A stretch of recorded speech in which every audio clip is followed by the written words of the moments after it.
Well, thank you all for joining, and I'm delighted to introduce Ambassador Shinsuke Sugiyama. The ambassador has led a distinguished career with the Japanese Ministry of Foreign Affairs for over 40 years. He's held various leadership positions within the ministry, covering many regions and functional areas. These include the Middle East, Africa, Asia, Oceania, climate change, and international law. These experiences culminated in his service as Vice Minister for Foreign Affairs. He's also served overseas as political minister in the Japanese embassy in South Korea, as deputy chief of mission in the Japanese embassy in Egypt, and from 2018 to 2020, he served as Japanese ambassador to the United States. He's currently an advisor to the foreign minister of Japan. He's also teaching where he once studied at Waseda University. He also read at Oxford University. He's an expert in Japanese foreign policy, US, Japan, South Korea relations, and international law, matters all of which interest this ICAS audience greatly. So please join me in giving a warm welcome to Ambassador Sugiyama. Thank you, Dan. Ambassador, welcome. Now, floor is yours, Ambassador. Go ahead. Well, thank you, Daniel, and thank you, everybody who gets into this beautiful evening online meeting in Washington, D.C. or Eastern time. This is rather early morning in Japan, but I do believe that I'm good enough to wake up. So let me, without any further ado, start talking about. I'm sorry, this is my cat.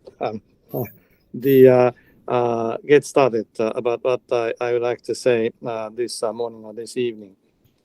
I think I asked you to dispute my humble paper titled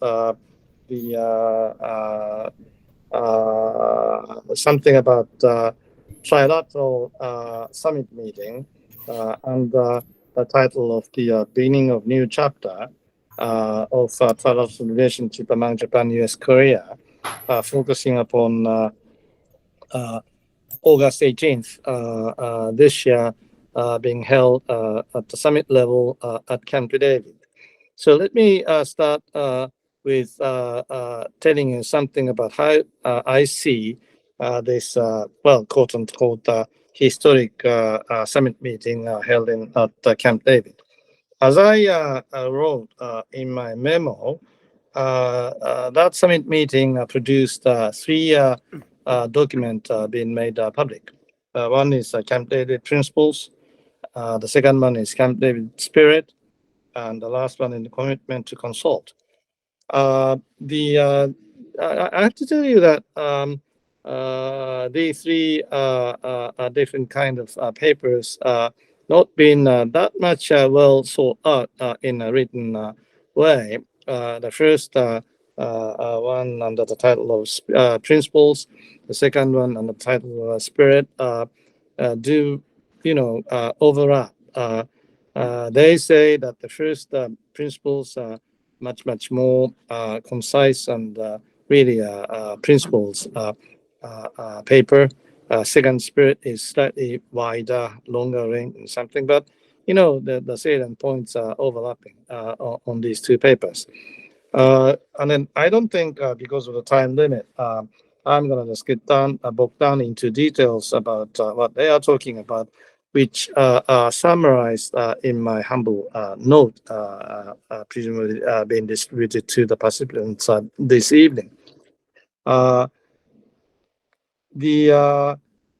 Why? But I think I would like to only make a reference to my latter half of paper of my note, namely, is this historic new stage? And the third one is China as a main player in the shadow.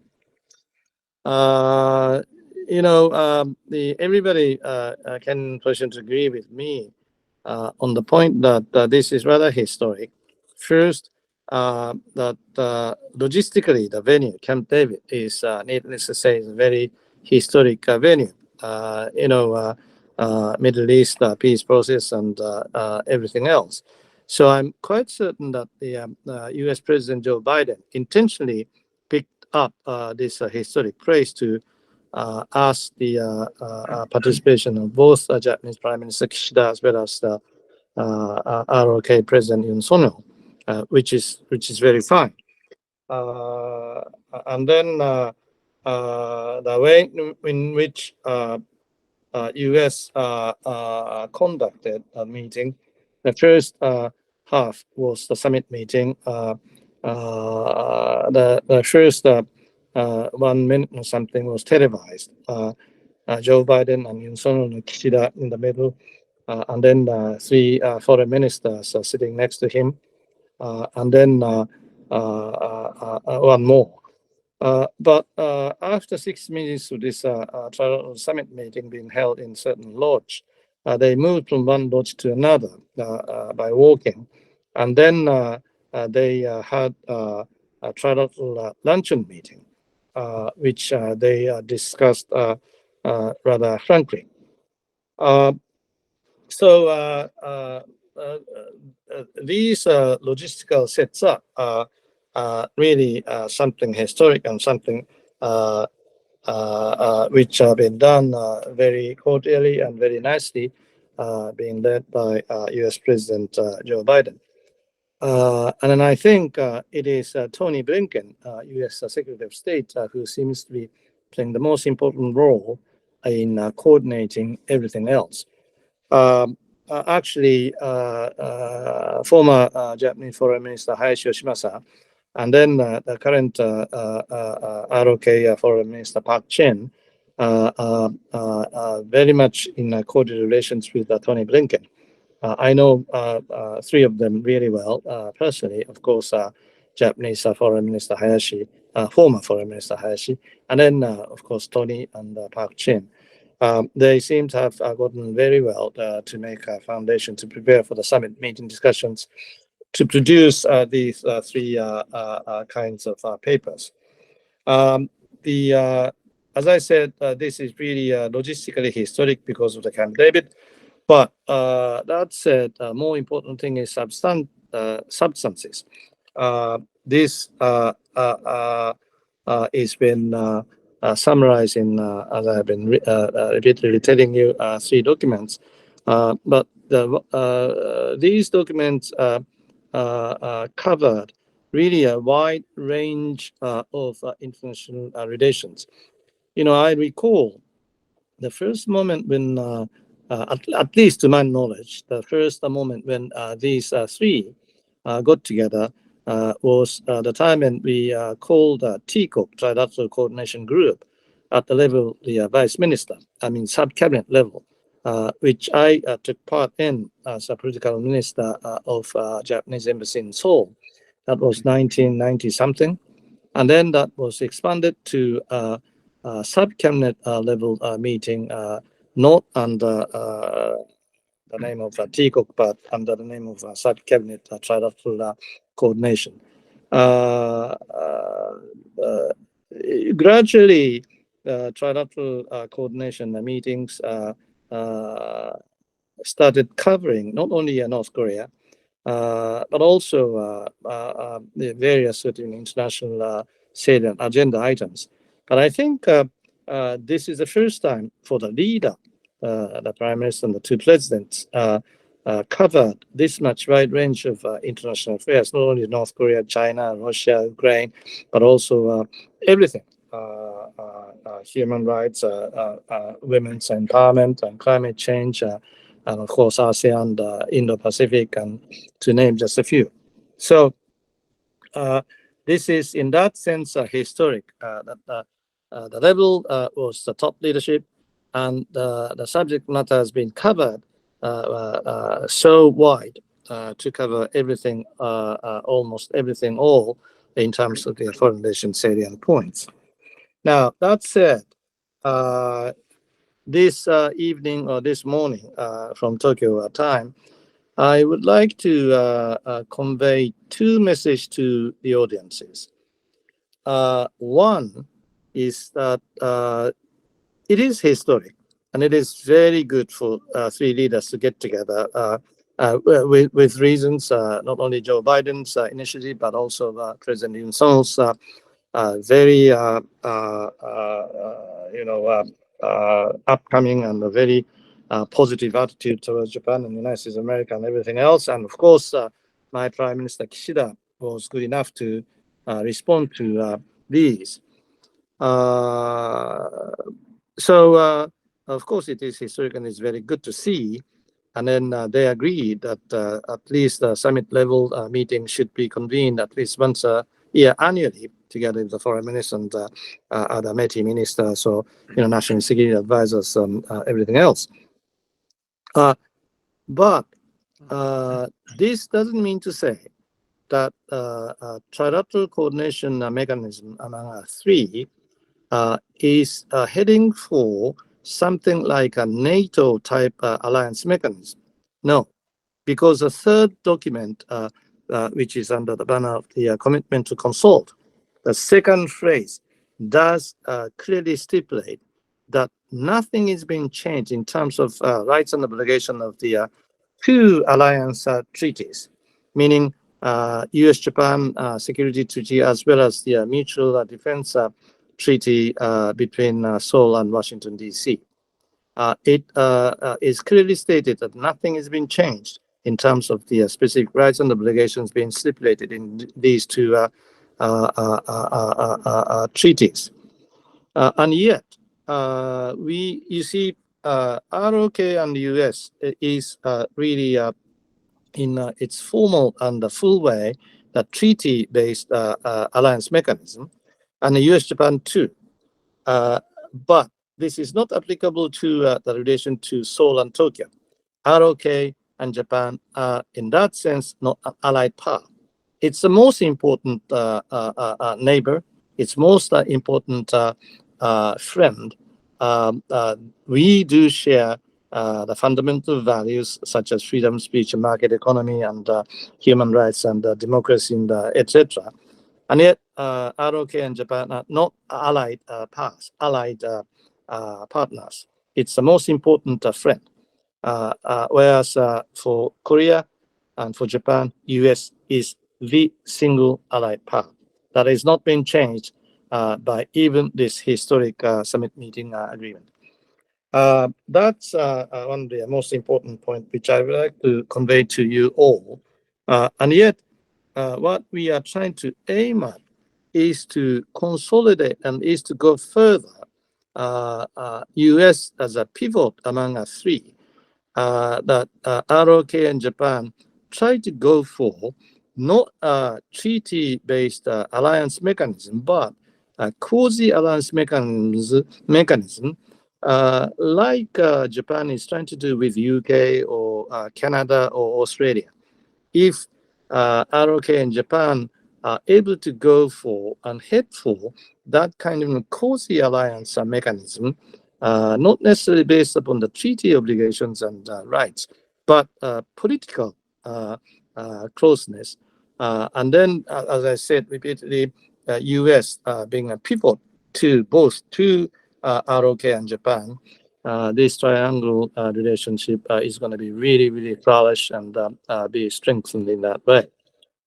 So again, this doesn't mean to say that we are going to head for NATO-like alliance mechanism, but kind of, US-Japan and Korea-Japan, with Korea-Japan being trying to head for a cozy alliance mechanism that should strengthen the trilateral coordination system. I'm told that I have 20 minutes to start with at the beginning of this online seminar. Please go ahead. Yeah, but and then also I'm specifically asked to touch upon the subject matter of the most recent summit meeting between Russia and DPLK in Far East, Vostochny space base, which was held on the 13th for a couple of days, or 13th of this month. I would like to touch upon the subject matter of this summit meeting. Some say that while the ROK Japan US is able to form, if not the NATO type alliance mechanism, but a quasi-NATO type alliance mechanism, at least ROK and US and Japan and US is a treaty-based alliance mechanism. In response to strengthened alliance mechanism or quasi-alliance mechanism among three, ROK, Japan, and US, Russia and China is trying to form in dealing with this US, Japan, Korea, China, Russia, North Korea, kind of triangle relations in response to this our trilateral cooperation and coordination. In a sense, this is not wrong, but fundamentally, I don't see that if you try to put these two things, one on one hand, US, Japan, and then Korea, on the other hand, China, Russia, North Korea, that's totally wrong. Fundamentally, the nature of cooperation and coordination among three and the nature of cooperation and coordination among their three are totally different. Mind you, none of them are based upon, for their own sake, China, Russia, and North Korea. They used to be based upon treaty obligation and rights until some time, but they no longer have that treaty obligations to defend with each other. No. So they don't have any kind of treaty obligation among them, three, none whatsoever.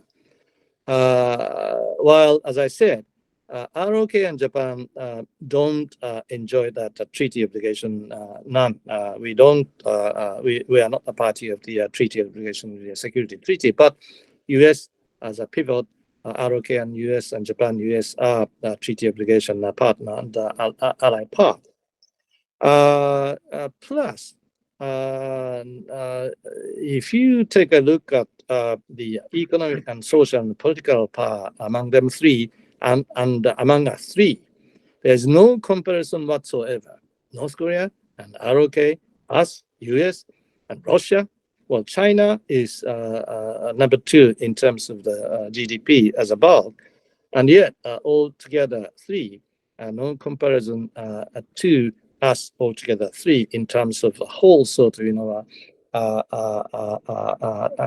strength, not only military, but also economic and social and diplomatic and political.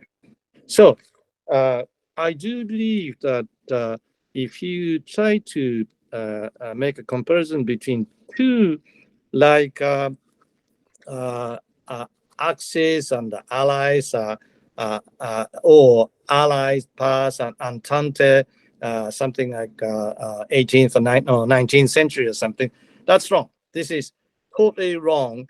The US, Japan, ROK are much stronger, much better in shape than if there is any sort of alliance, if there is a sort of strengthened coordination among them three, China, Russia, North Korea, that's just negligible. So that's my really personal viewpoint about what happened recently in the Far Eastern space base called Vostochnaya. So I think I am able to continue speaking, but at the end of my initial presentation, let me try to put an emphasis upon China. As I said, I told you my main theme is that Camp David is really historic. My answer is yes. Not only logistical way, but also a substantive way. And then I said something about recent Russo DPLK summit meeting being held in the Far East, and then said something about China. Let me try to conclude my initial presentation by saying something about China. You see, the only thing which I would like to say at this juncture is that Hiroshima G7 summit meeting, which was held towards the end of May, chaired by my Prime Minister Kishida. There are whole bunches of documents being made public as usual. But the main document, the G7 joint statement, the document is full of 40 pages, something full of 60 or 50 some paragraphs. But in that, there are two paragraphs, paragraphs 51 and 52, which are talking about China at the very beginning of the regional affairs. And then it is not long, it is just a 1.5 pages or something, a document, but it does contain every fundamental principles in dealing with the Chinese. By the way, this is the G7 leaders commitment, G7 leaders agreement. ROK President Yoon Song didn't take part in this document because he's not a member of G7, and yet Yoon Song was Hiroshima already at the time, and this document was made public. So although Yoon Song was not a party to this G7 documentation, but I think by him taking part in the Camp David summit meeting, I think this G7 document, and particularly in relation to China, seems to have become a common kind of guiding principles, not only G7 leaders, but also us in three, US, Japan, and ROK, which reads that we stand prepared to build constructive and stable relations with China. It is necessary to cooperate with China, given its role in the international community and the size of its economy and global challenges, as well as areas of common interest. We call on China to engage with us. A growing China that plays by international rules would be of global interest. We are not decoupling or turning inwards. At the same time, we recognize that economic resilience requires de-risking and diversifying. And then we will push for level playing field for our workers and companies. We will seek to address the challenges posed by China's non-market policies and practices which distorts the global economy. We will counter malign practices such as illegitimate technology transfer or data disclosure. We will foster resilience to economic coercion. We will recognize the necessity of protecting certain advanced technologies that could be used to threaten our national security without unduly limiting trade and investment. We remain seriously concerned about the situation in the East and South China Sea. We strongly oppose any unilateral attempts to change the status quo by force or coercion. We reaffirm the importance of peace and stability across the Taiwan Strait. There is no change in the basic position of the G7 members, primarily including the Korea by this time, on Taiwan, including stated one China policy. We will keep voicing our concerns about the human rights situation in China. We call on China press Russia to stop its military aggression and immediately, completely, and conditionally withdraw its troops from Ukraine. So I think, these are the salient points which are well written in paragraph 51 and 2 or something of the documentation which are made public through the course of the G7 summit meeting done in Hiroshima towards the end of this May. As I said repeatedly, ROK president didn't take part in making this documentation, but I think substantively, after Camp David summit meeting among us three, these points seems to have become common leading guiding principles, not only by G7 leaders, but also us three, starting from Joe Biden, and then Yoon Song, and then Prime Minister Kishida. So my point is that the current kind of situation in relation to the trilateral coordination cooperation system seems to have become really historic developed, which is very, very fine, which is very much welcome. And yet we are not seemingly heading for a NATO-like alliance system, but cozy alliance system. And then the main figure, key player in the shadow is Xi Jinping. Let us try to move further, not antagonizing them and him, but try to be more better coordinated way in dealing with this giant, which is still growing on. So this is something which I would like to convey a message to you all guys this evening. Thank you for your attention. Thank you, Ambassador. That's great. Now, before we go over to the next steps, let me make a small announcement. ICAS is not an agent of any government or foreign principal. There's no foreign funds involved on ICAS activities. No. Thank you. Tong Kim, go ahead. Thank you, Ambassador, for your Thank you. presentation. Okay, Tong Kim, go ahead, please. Yeah.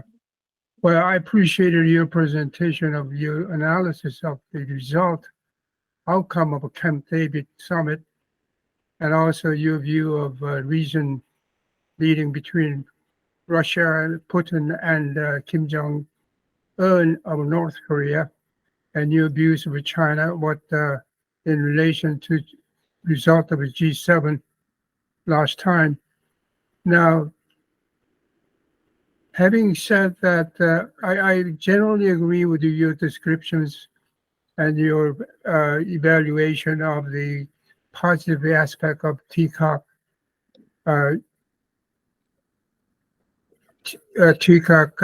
need of a TCOC, and more of a cozier relationship between three countries, South Korea, Japan, and the United States.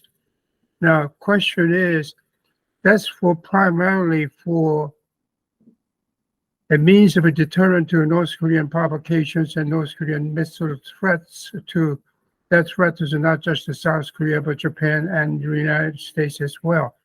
Now, it's good to see the solidification of a TCOC and beefing up the basis of a deterrent against the North Korean threats. But that's one thing. But at the same time, they haven't gotten any specific agenda how to resolve the North Korean issue diplomatically or by negotiations whatsoever. Now, I want to hear your views on that. And also, what do you think of the prospect of ROK-Japan relations and how it's going to develop from now on? I mean, they come a long way, and everybody wants to see both countries cooperate well, constructively, not only in terms of security, which is really state of mind of the people, but there is also economic interests involved in it. And in South Korea, as you served in South Korea at one point, there is a big division of views regarding ROK-Japan relationship, how it's evolving now. Now, I think generally people say it's a good thing they rise above the historic legacies and rise above that occasion and move toward the future like the Yoon Suk-yeol of South Korea says. That's fine. But as you know, is very divisive issue in South Korea politically between opposition party and the governing ruling party with respect to what has to be done, or even the release of treated or contaminated the water from Fukushima disaster. And there are still views divided in South Korea. I think it is important for them to see real progress in economic relations between the two countries so that they can feel the benefits of improvement of bilateral relations, political and security relations as well. So having said that, I like to listen to your view. Thank you, Tong. Yeah, may I just get back to him right away? Sure, go ahead. Yeah. It's yours. Well, thank you, Tom, to give me two very important questions. Let me get back to you by answering on the second point about ROK-Japan relation.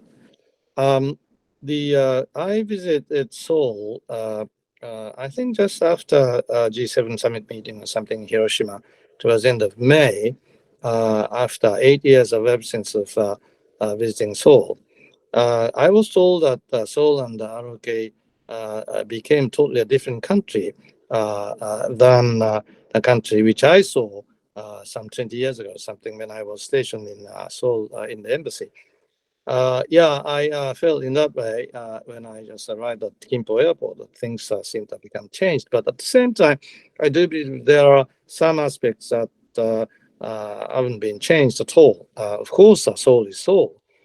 And then I met with a good number of people, both in the government side as well as the opposition side. I asked them, at least viewed from Tokyo and even viewed from Washington, D.C., President Yoon Seol seems to be very, very much highly spoken of.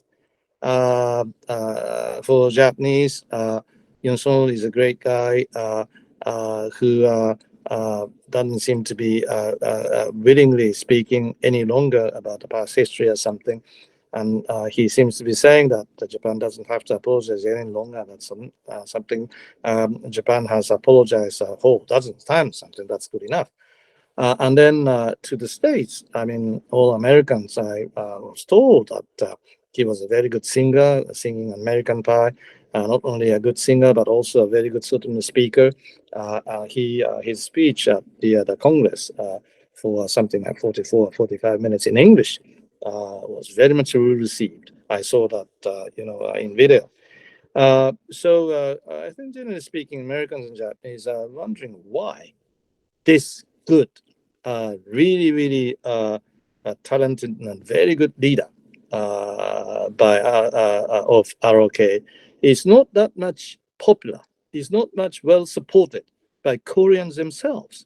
His popular support ratio seems to have become slightly increasing, and yet less than 40% and something. Well, slightly better than Mr. Kishida, who is about 30% or something. And ask my people, both in the government side as well, opposition side, when I was in Seoul, why? I mean, everybody in Tokyo, Washington, Japan, and United States of America really speak high about this president.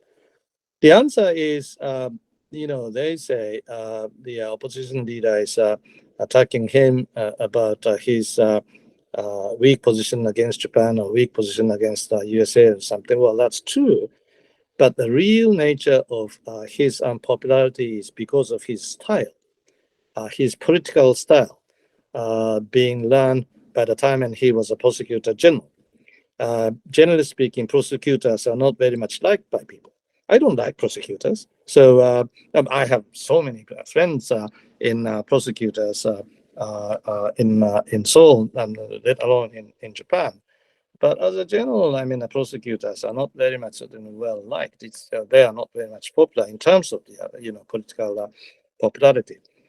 So I was told that why he's not much popular is partly because of his policy, and particularly policy of international relations. But that's not the biggest one. The biggest one is his political style. Now, that said, I am now wondering whether he's going to be able to win next April national election. If not win totally, but his party is going to be able to get the first biggest party against the opposition. If he is not able to gain that first largest party, if not the majority party, his political base is going to be much, much weakened. Maybe this kind of trend in relation to approachment between ROK and Japan is going to be once again changed. Many Japanese, and particularly right-wingers of the LDP, the ruling party, are saying that, okay, Seoul is always moving the goalpost. This is once again unlikely to happen. I've been telling them that that's only natural, because ROK is under democracy. Democratic system is based upon election. Election is something that we will have to see in Japan too. And they say if President Yun-sung is going to just go away to replace in term by 3 years time or something, if Lee Jae-min or somebody like him is going to replace him, the situation is going to be again changed, like what happened between Yoon Byung-se and Kishida agreement about conflict women agreement. But that said, well, that's not only for ROK. Mind you that I don't think that what I'm going to just tell you is likely to happen.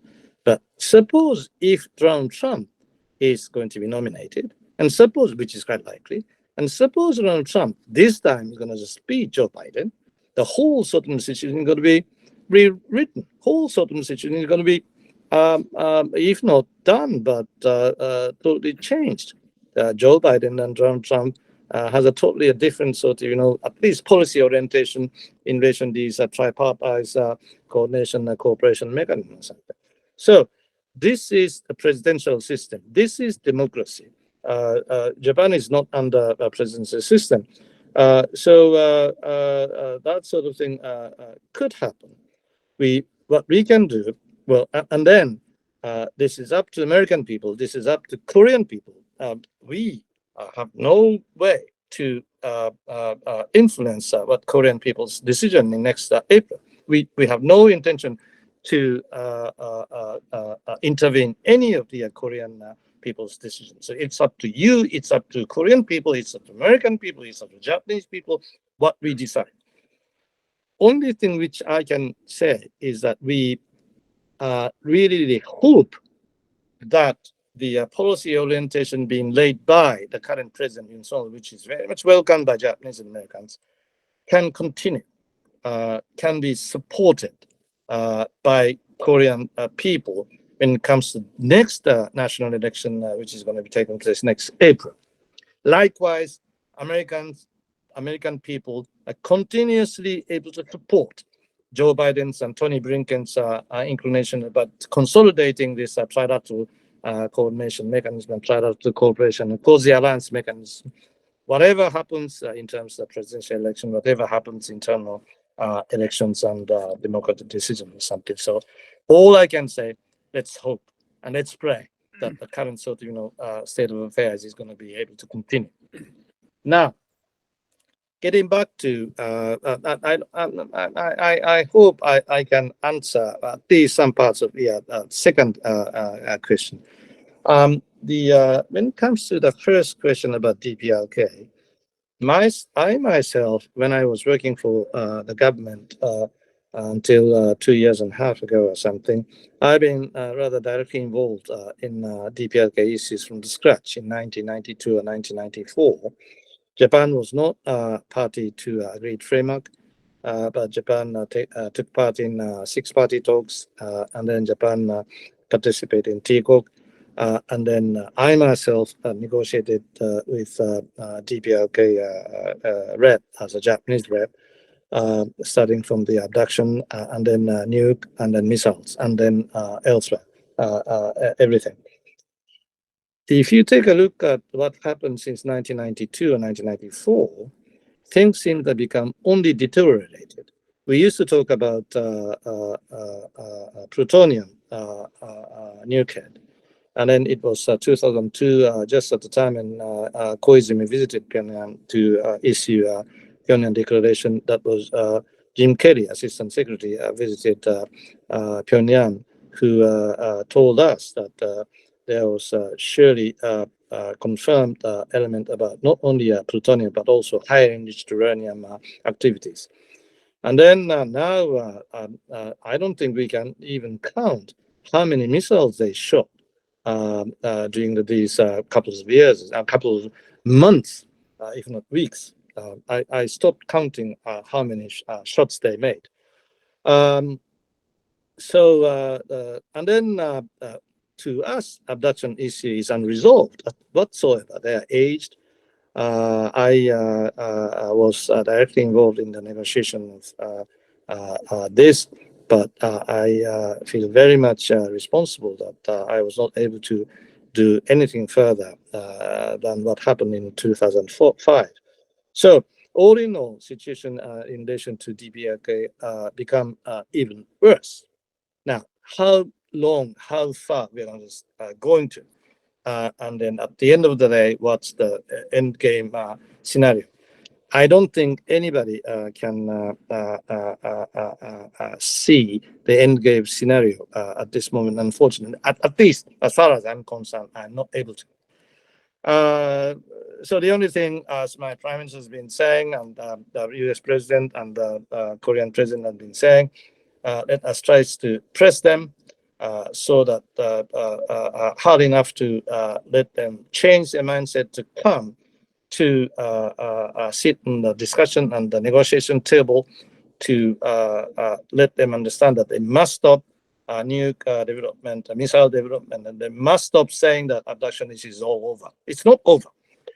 But other than to say that I don't have any idea like a panacea type of the idea, but time is not on us.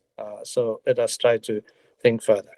I know my answer is not a very good answer to your first question, but this is what I can say. Thank you, Ambassador Tong. Do you have a follow-up question? Yes. ahead. I just want to say that, as Ambassador pointed out, there will be National Assembly election next year within 10 months or so from this point on. Now, people vote, but I think people in generally would welcome the result of Yoon's effort, his advances for overtures to Japan to rise above the historic legacies which divided the two countries for so long, and animosity still residues there. Now, as I pointed out, they see the point of benefits of a security perspective, which is a state of mind and also intangible perception of a state of affairs as far as the security is concerned. But now, on the economic side, these people want to feel real tangible benefits from improvement of relations between ROC and Japan in economic terms. So have about 10 months for Japan to respond in kind to Yoon Suk-yeol, not only just TCOC and security terms, but also or in the Pacific or U.S. foreign policy toward East Asia. That's a side point. The point is, South Korean voters would like to see tangibly the result of improved relations with Japan. That comes from trade, and there are some areas of still improvement in terms of trade restrictions. I'd like to hear you respond. I can't agree with you more, Tong. If I may tell you, a couple of months ago, I was asked to set up a Tokyo Seoul Forum for me to become a chairperson of that forum, which is a very, grassroots intellectual endeavor, getting some of the university professors, media people, business people, something 40, 50 to discuss the matter. But I have been putting emphasis upon within that TOSE forum that let's try to see things global, not bilateral, not parochial.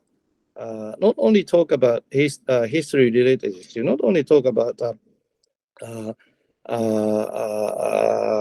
labor issue, not only talk about comfort women, but also try to more so to talk about economic corporations and more global attitude. My point is that you see, ROK quite recently has been very much good at dealing with the United Arab Emirates, UAE. You have astoundingly good relations with UAE, not only in purchasing oil from them, but in the Middle East. Well, Japan has been historically establishing a very good relations with Iran, and then Saudi Arabia and Egypt, where I was once posted. So if ROK and Japan get together in coordinating way in dealing with the Middle East, not only purchasing oil, but also in everything, I think international community is going to be much, much better off. I have been advocating this as an example, talking about Middle East, UAE and Iran and Saudi Arabia and Egypt. But they say yes, but not enthusiastically. Sugiyama-san is quite good talking about that sort of things. But well, that said, let's talk about labor issues. Let's talk about forced labor. Let's talk about conflict movement. Let's talk about history. Let's talk about the textbook and something. All right, I'm ready. But you see, I'm ready to talk about that sort of thing. But let's try to think further. They say future-oriented kind of aspect. So let's try to put more focus upon business, economy, coordination and cooperation between ROK and Japan in dealing with global issues. That's my answer. Thank you. Thank you, Ambassador. Bruce Bennett. Bruce, Thank you, go ahead. Ambassador. It's a pleasure to talk with you. Yeah, Thank you for nice joining meeting us you. Thank you. today. Were the Japanese plans for a counterstrike capability discussed at Camp David? And if so, were any efforts made to coordinate a counterstrike with the rock kill chain effort? Yeah, that's a very good question. And I'm really, really happy to get back to your very important point. Now, as I said first, US-Japanese alliance mechanism based upon treaty. ROK US is also the same. Treaty obligation and rights are not exactly identical, but basis is a military alliance mechanism. ROK Japan are not. So if Japan is trying to move forward, although the US-Japan security arrangements mechanism are not being fundamentally changed, but Japan is taking further roles within that basic framework, Article 5 and Article 6, further to defend us. That's capability of strike capability is a part of it. But if Japan is trying to do that, one of the most important issue is how we are able to establish further in a better way the line of command chain. US-Japan are now talking about that, to streamlining the command chain. We are not trying to aim at a unified command chain, none whatsoever. US as a think pack, or these days a PACOM or whatever in Hawaii, the 4-star general. Japan is a joint chief of staff and the prime minister and the US president. We are not trying to unify that command chain. While Korea, when it comes to not at peacetime but wartime, there is a unified command chain, which is 4-star general of the US, and then United Nations command. When it comes to wartime, DEFCON 4 above.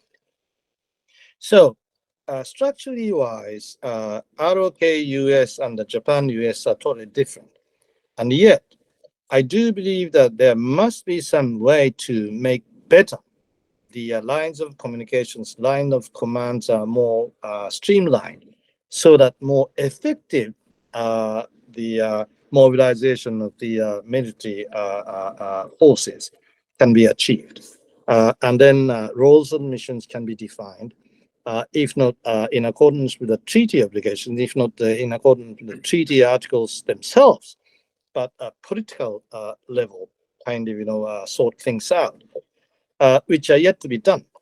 So I think my hope is that these military guys in uniform, being led by the civilians, like diplomats or the politicians or something, are going to head for to consolidating these lines of command systems between ROK US and Japan US to make things better in dealing with such things like Taiwan Strait issues, of course, the Korean Peninsula issues and everything else.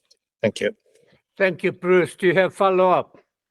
Sure. Go ahead. You know, if we look at how important Japanese support is to the United States participating in a conflict in Korea, air-based support, logistical support, all of those kinds of things, we could anticipate that North Korea would probably put pressure on Japan not to give that support. That's right. And if they do, and they threaten Japan, and then they decide to launch a nuclear weapon at Japan when Japan continues to give support, that puts the United States and Japan in a difficult position, because I think Japan would want from the US-Japan alliance a US nuclear response to such an event. That becomes a question for also Korea in that kind of condition. Would you expect that the US would make a nuclear response? And to what extent do you think Japan and the US have talked about that prospect? Well, at least my answer is yes. They are very much positive and forthcoming, at least on the surface of their words. Joe Biden has been repeatedly trying to assure us meaning Japanese as well as Koreans, that extended deterrence is being assured. Don't worry, we're going to just certainly materialize that extended deterrence part. And yet, of course, by definition, extended deterrence is what? Both Japan and ROK, non-nuke power, and if North Korea, whoever, is going to be ready to threaten us or even use nuke or other weapons of mass destruction, US is really standing ready to use nuke or other weapons of mass destruction, even though they have been not attacked by North Korea, but else. And we believe, we try to believe that that's the case.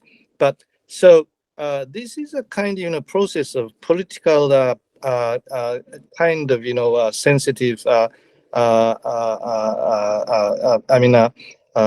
understanding that we are really, if at all we are able to be convinced that okay, US is standing ready, that's a very important thing. And I think by the fact that ROK and US and Japan and US have established a special committee in discussing this, the real meaning of the extended deterrent is the first step to go forward. So I do believe that at least in my country, the majority of Japanese people been rather satisfied with the explanation by Joe Biden and others, sort of top leadership of the US administration, that they are ready to give us extended deterrence.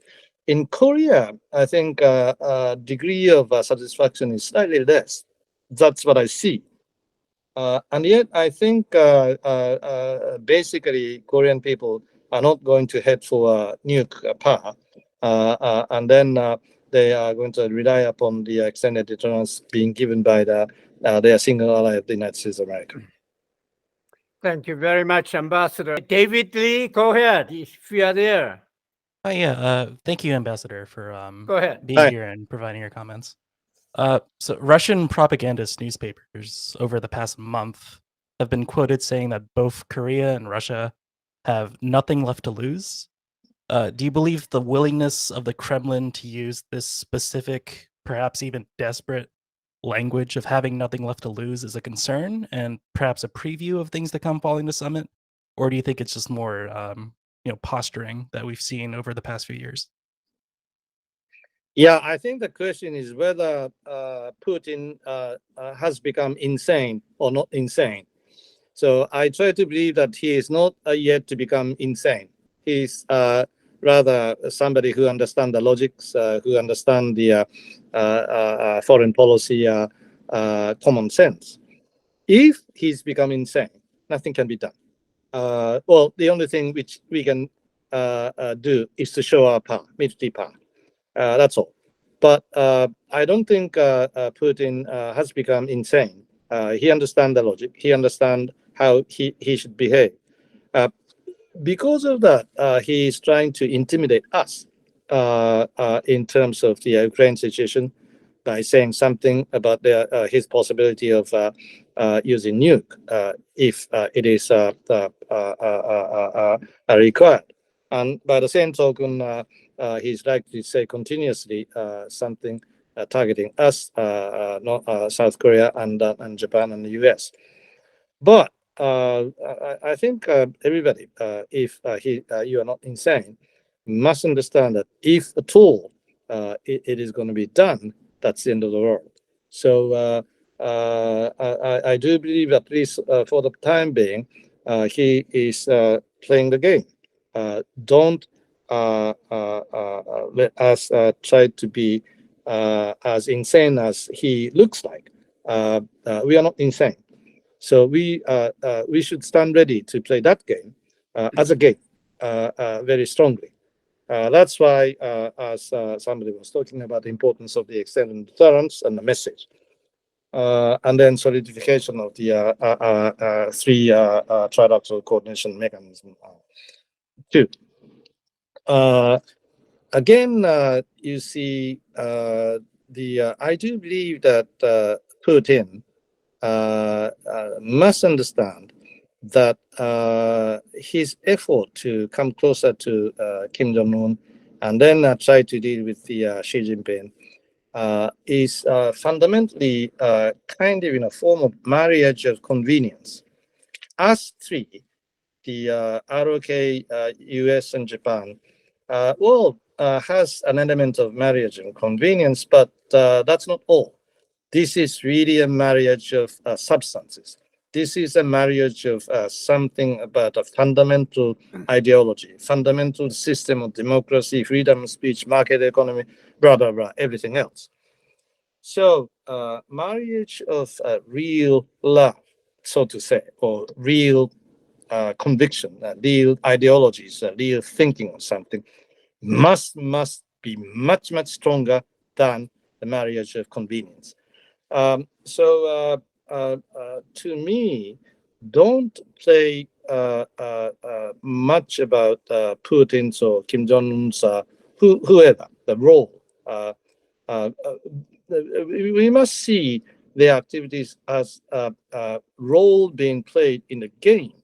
It's only a game under the banner of marriage of convenience. So with that conviction, we are upper hand. We're much, much stronger. We're much capable. So don't worry to be too much, I should say, thinking about their intimidation. We shouldn't be stunned by their intimidation. We are much, much stronger. That's, I think, fact of life. Thanks. David, do you have follow-up? No, that's all. Thank you. Okay, very good. Dan Hey, Dr. Kim, this is Dan. Dan please go ahead. So I have a question, Ambassador. Thank you for your candor and frank insights. It's refreshing to hear your particular analysis of the issues. And it seems you're very articulate about the importance of supporting the rules-based order. As you probably know, in the United States, that's become a tricky issue. And so I'm wondering how you think about how you talk to your own, I guess, domestic Japan audience about the importance of an issue when it's one of those things that people assume is there because they don't see all the work that's being done to support it. How do you convince your fellow Japanese citizens that a liberal-based order is in their interests? Oh, I think since Japan seems to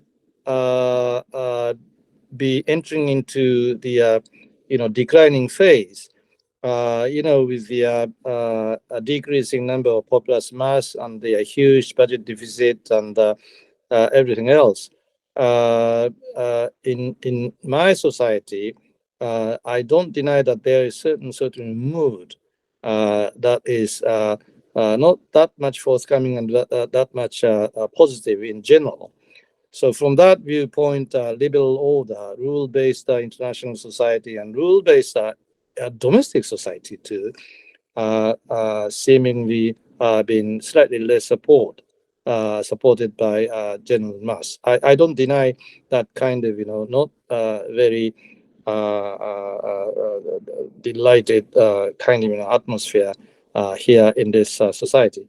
That said, then does that mean that Japanese society is altogether heading for disastrous kind of despair or something? I don't think so.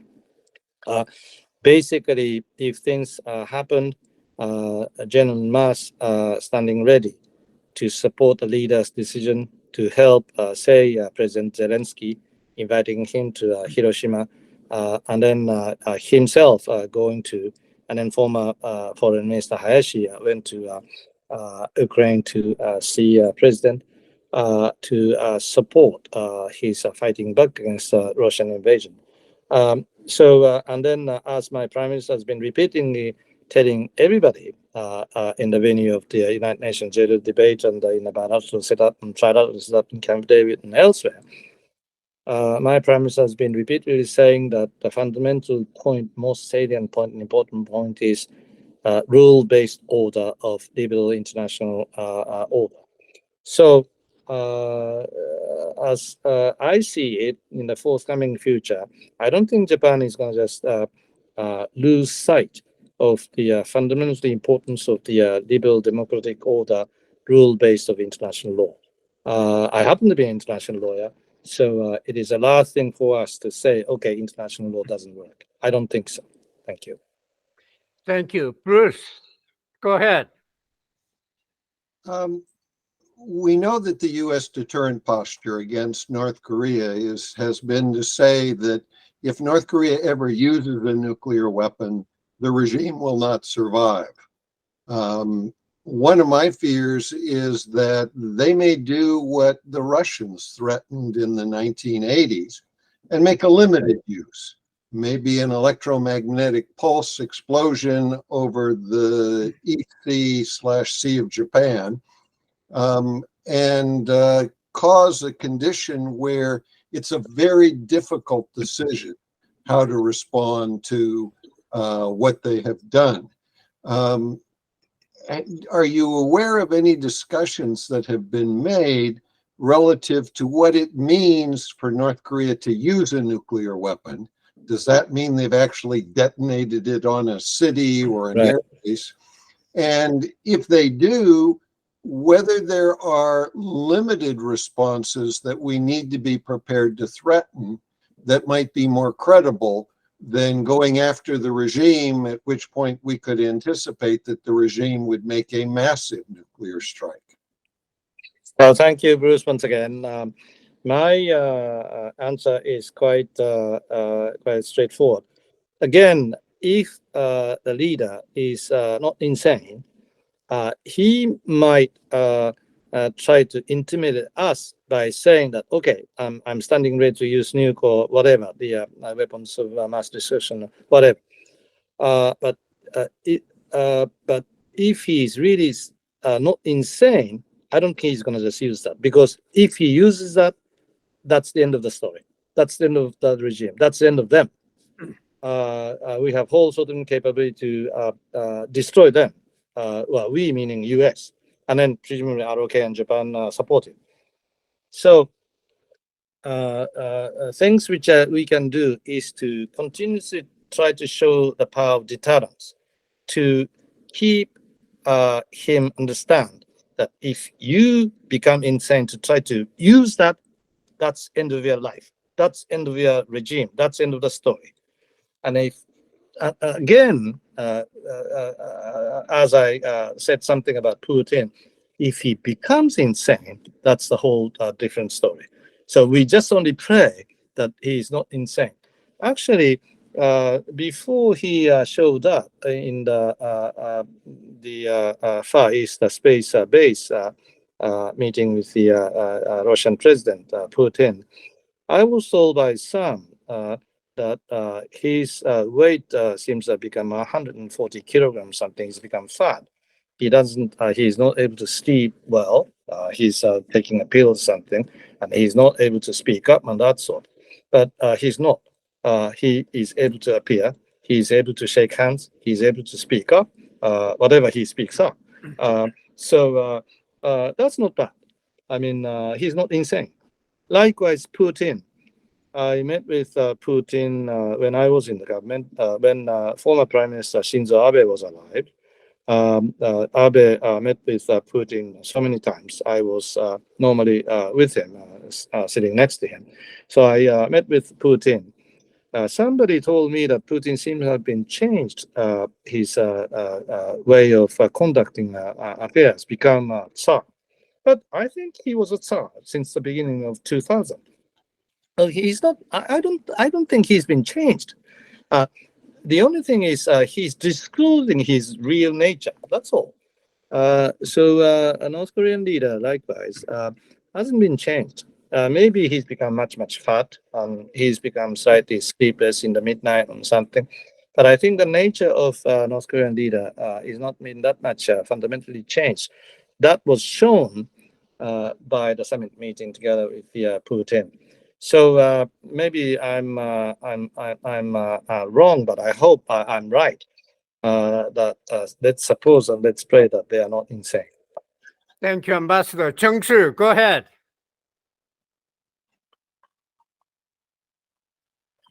Unbutton your microphone, Chung-Soo.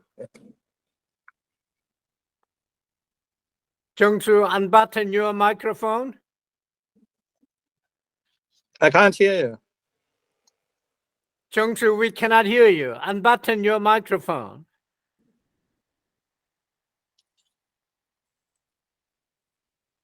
Okay. All right. While Chung-Soo is figuring out, Bruce, do you have any follow-on question? Certainly, as we look at the situation with North Korea, we notice that Kim in some ways is becoming more aggressive with his provocations and his threats. He's still building nuclear weapons. He's now said that he is going to exponentially increase the numbers. He talked last year about fielding 180 Pan-25 missiles with nuclear weapons, so that if he does that, and that's still not his best nuclear or his best missile, he could well be talking about hundreds of nuclear weapons. Isn't this a situation where US and ROK and Japan ought to be trying to do more to rein in his efforts? Now, Oh yeah.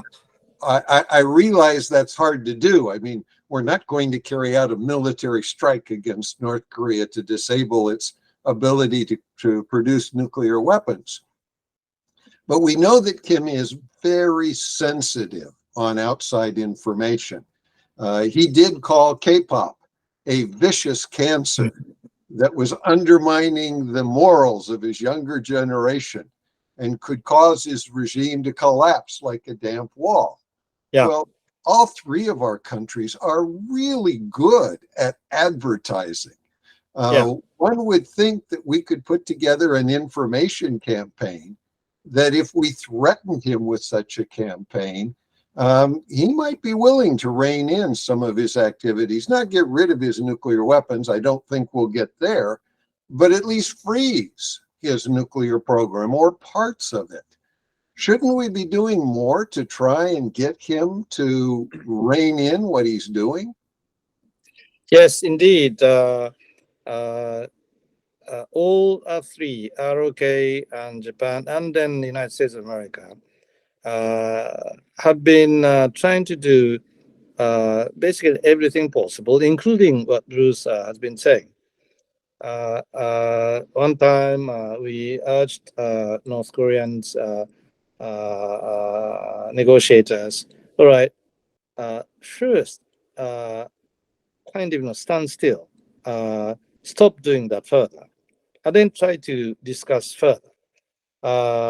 We try to formalize negotiation table, not only nuke and missiles, but also abductions and remains of the bones of the U.S. soldiers and ROK people and the Japanese people, and everything put in one basket to discuss everything further. That was a Stockholm Agreement being done some time ago, but that was, done. So all sorts of efforts, like Bruce suggested, had been on the table, but in vain. So that doesn't mean to say that we must do, we mustn't give up whatever we can do.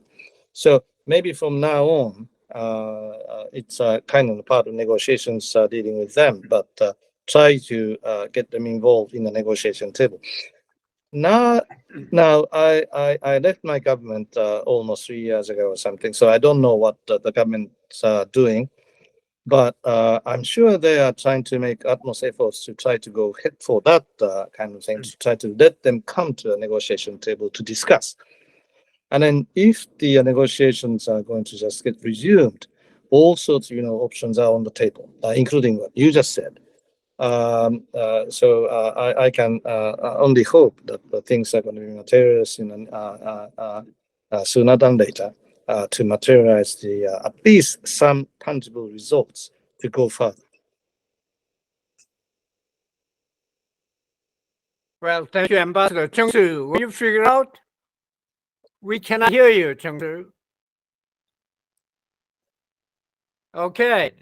Tong, you have a follow-on question. Well, I have one question for the ambassador. You've been diplomat all your life, very successful one, Korea now.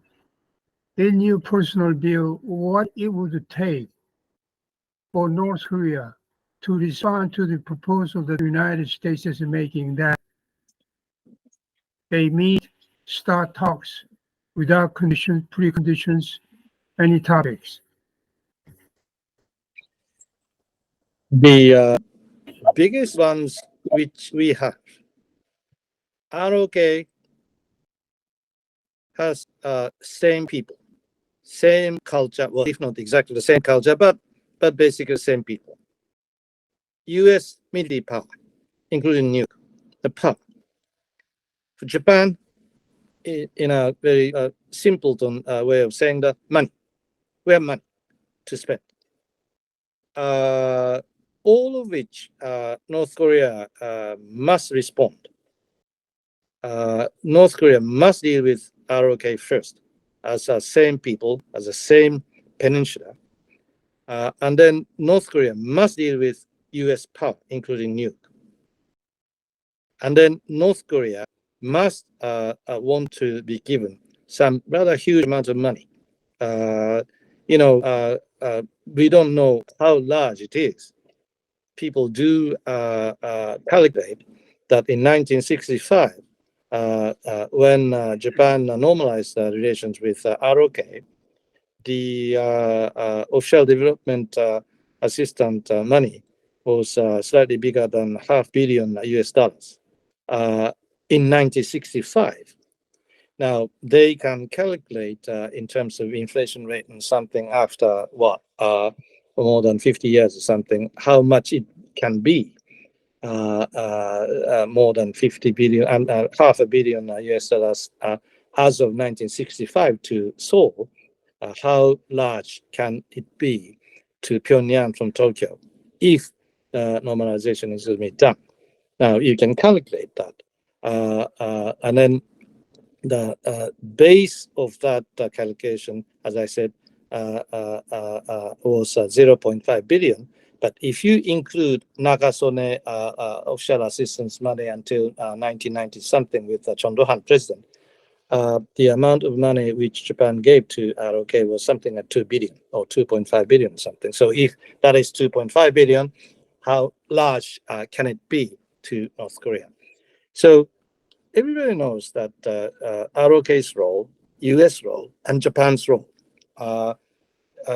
Eventually, I'm very much hoping for the fact that North Korean leader, if he's not insane, if he's reasonable, and if he's logical, to be able to understand what he can get from ROK, from US security, ROK from people, history, and Japan money, then North Korea surely is being able to be in a better off position.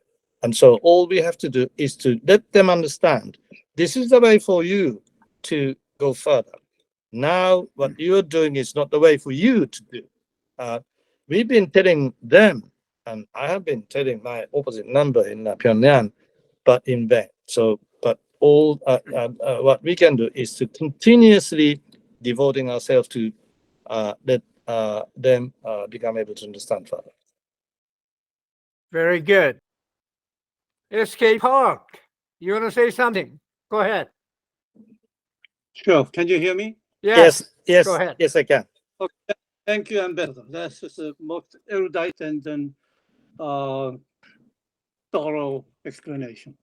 By the way, the question I had was already asked by two other speakers in much more elegant way. So, but having said that, you said the Camp David meeting was both substantive and historical. But yet, as you mentioned, that the political condition of South Korea and the United States can be changeable. So my question is, if it is to be substantive, is there any kind of a safeguard against the political change of two nations in your mind? May I just get back to you? Yeah. Please. My simple answer is, I'm afraid no, no way. That's the nature of democracy. If ROK is going to be not that much well off, Yoon Suk-yeol is not going to get the first biggest party next April National Assembly election. Situation got to be changed. That's what I see. Not only ROK but also US, as I said. If 1 year from now Joe Biden is gonna beaten by whoever, and then Tony is gonna just go out, things are gonna be changed, at least changed. Hopefully, Japan is likely to see Prime Minister continuously going on, although his popular supporting rate is not that much high, as low as something like 30%, something. But still, it's a cabinet government system. It's not a presidential system. So, but anyway, there is no way to guarantee. Even though Camp David agreement has been done by international legal binding treaty, it can be changed. But to say that this is not a treaty, this is just a political declaration or something of 3 documents. And yet, but I feel very strongly that it is not meaningless. These 3 documents and the fact that they met together at Camp David for 2 days or for 1 day being recorded in history. Everybody is aware, reading these 3 documents and seeing the televised summit meeting and that sort. So that has become a history. No one erased that history. So although I'm not that much certain that that's going to be institutionalized, they say that they try to institutionalize that the summit meeting or, foreign ministers, a tripartite meeting or national security advisors meeting, that sort. Yes, they try to institutionalize these coordination and cooperation mechanisms as such, which is very good. So far better than nothing. I mean, I think that was good. But that doesn't mean to say that that's for sure that that's going to continue. no matter what the election is going to be done, no matter what the president is going to, who's the president is going to be seen, who's the prime minister going to be appearing in Japanese political, arena. I don't think nothing should feel good. But again, that doesn't mean to say that that's not meaningless. Thank you, Ambassador. Chung-Soo, go ahead.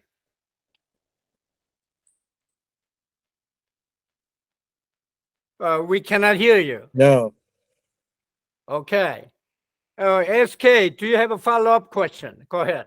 Just for the Korea, to make things a little bit more dire, the Korea is like walking a tightrope between, say, the China and the U.S. In that the China is a place where the Korea has the largest export, and they are talking the strong and the brave, but at the same time they like to maintain a certain level of relationship, especially economical.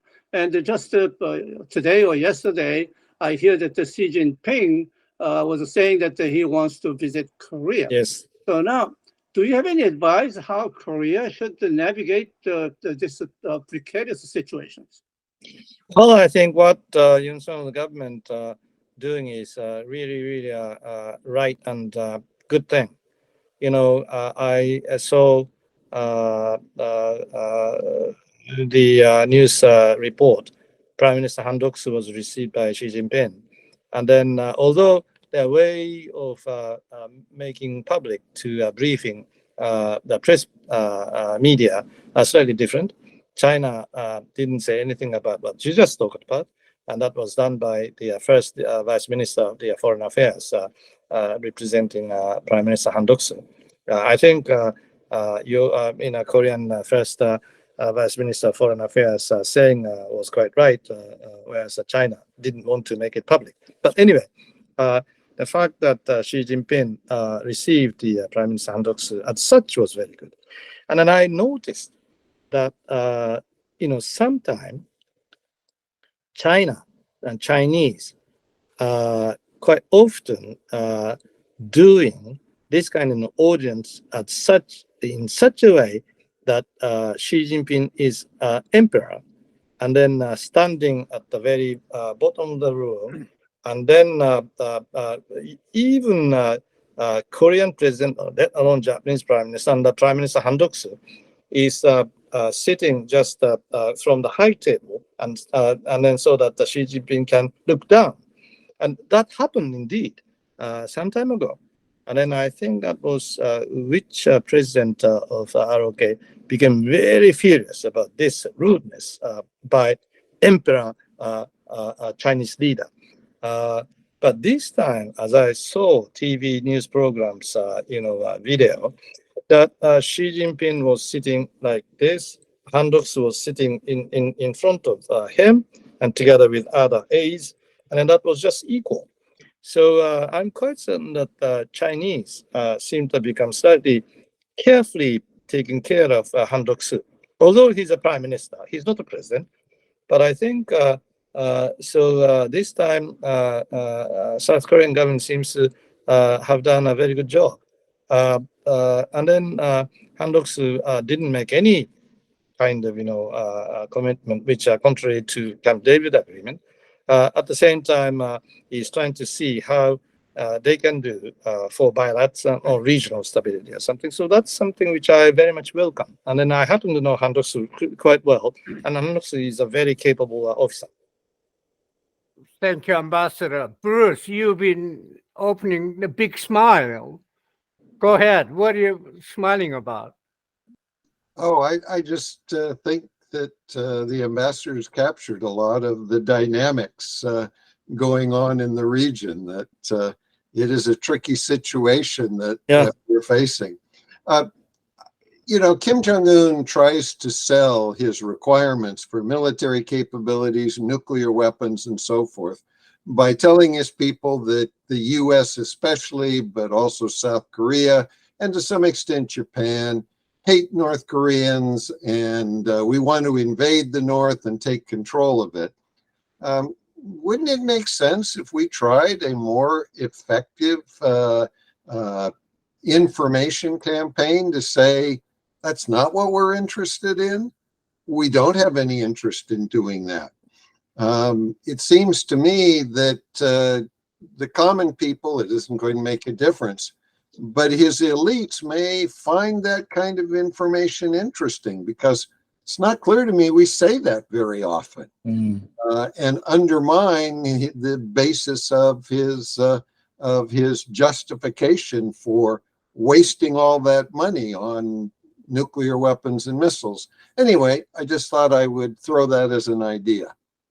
You see, yes, that's another important point to talk about. I mean, these days, so-called public diplomacy seems to become more important. So we have to pay more attention to information campaign of that sort. And North Korea is not at all bad about doing that. I have to admit that. That said, yet my inclination is, as a former diplomat working for my government as long as something like 40-some years, I'm inclined to think that more, what should I say, real kind of open up the real kind of channel negotiations, not in terms of the public debate and public information gathering, relations, is more important. What I feel is that these days, none of us, well, at least Washington and Tokyo, maybe Seoul too, seem to have lost the very good channel of communication, back channel. We need back channel. In relation to Beijing too, when I was in the government, we used to have that. You used to have that. And Koreans used to have that rather effectively. Sometimes it flied, sometimes it didn't fly. But we used to have a whole lots of different channels in back channel, not the foreign ministry channel. But somehow none of them seem to have become really effective these days. That's my impression. So we have to explore how to reach the top leadership, if not directly, but through the channel. If there's no channel of that nature, that's something that we ought to think about more. Thank you, Ambassador. SK, do you have a final follow-on question? No, it has been an excellent the forum. I really enjoyed it. Thank you so much. Well, thank you, SK. Ambassador, this is a great evening, and thank you very much. We'll get back to you. Thank you. Thank you. Okay, Ambassador. Ladies and gentlemen, meeting is adjourned. Let's give Ambassador a big round. Thank you. Thank you. Good evening. Have a nice day. Have a nice evening. Thank you. We'll get Thank back you. to you. Yes, Okay. thank you.